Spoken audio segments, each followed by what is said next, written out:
Hey there, future ocean protectors. My name is Joseph Guzek, and I work for Texas Parks and Wildlife Department with the Ecosystem Resource Assessment Team.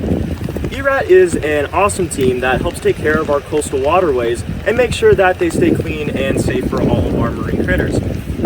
Today we're going to take a deep dive into the world of marine debris. Fancy words for trash in the ocean.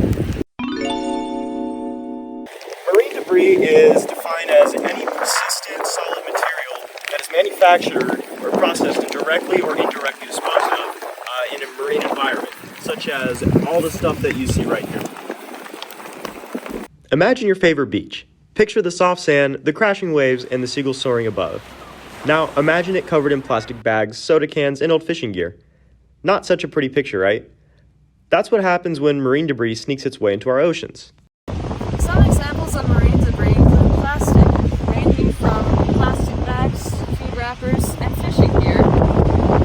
Some items may break down more easily over time, but others can last as long as 450 years on average. That's over 3 times as old as the Statue of Liberty.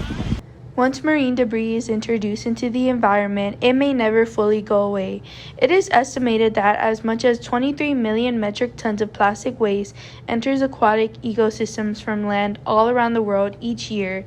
That is the equivalent of roughly 127,000 Antarctic blue whales. But why should we care?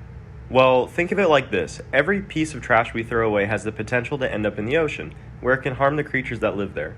Sea turtles might mistake a plastic bag for their favorite snack, a jellyfish, and accidentally swallow it. And those soda can rings, well, they can tangle up birds and other animals, making it hard for them to move and find food. Making sure to pick up trash is important because debris can travel through storm drains, canals, or rivers that lead into bays and ultimately the ocean. Like Finding Nemo says, all drains lead to the ocean. It's not just the big pieces of plastic that you have to worry about. Some plastics break down into tiny rice-sized pieces called microplastics. These little troublemakers can block sunlight from reaching plants and algae, and they can release harmful chemicals into the water that can make animals sick. A common microplastic found in the stomachs of marine animals are called nurdles. Nurdles are artificial pellets of raw material used to make plastic products. Nurdle consumption by marine animals is extremely harmful because they will cause the animal to become malnourished. When marine animals eat nurdles, they get the sensation of being full. However, they are not getting the nutrients they need to survive, causing malnutrition and starvation. Nurdles and other microplastics also harm plants and algae that depend on the sun's rays by blocking out the sun. When microplastics are further broken down, they eventually release chemicals that can negatively affect the reproductive systems of animals in that water by reducing the number of healthy offspring. This can lead to a reduction in fish populations, which impacts humans since fish will have less babies, also known as fry. Fish are a tasty meal, but if marine debris starts impacting their reproduction or life cycle, then fish may not be available for humans to eat. If we want to continue to enjoy the lakes and bays that we use to fish, swim, and relax in, then we need to make sure that marine debris is picked up and properly disposed of so that marine animals can thrive.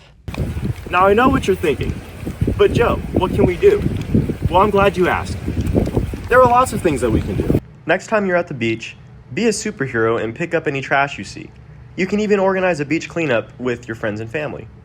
And if you're into fishing, be sure to dispose of your gear properly. A significant part of marine debris is fishing gear. Ghost fishing is a term that describes what happens when discarded fishing gear continues to quote-unquote fish without anyone retrieving the fish. This is harmful to animals because these nets can continue to catch fish and other marine life indefinitely. However, you can properly dispose of unwanted fishing gear by taking it to the recycling points at local tackle shops or placing it in recycling containers like this one. It is important to never throw your fishing gear in the dumpster because it can still harm animals that live on land, like a bird becoming tangled in fishing line. Properly disposing of fishing gear ensures that no animal gets hurt and that it does not end up in the ocean. For example, Texas Parks and Wildlife has created the Abandoned Crab Trap Removal Program consisting of a 10-day crab trap closure that begins the third Friday of each February. During this time, crab traps will be considered litter and may be disposed of appropriately. It is important to remove abandoned crab traps because they are a significant source of mortality for many organisms. They also create visual pollution and may have negative effects on sensitive habitats, such as seagrass. There are disposable facilities at various locations in each major bay system for abandoned crab traps. Ensuring that these traps are out of the water and properly disposed of allows for organisms to thrive in a healthy environment.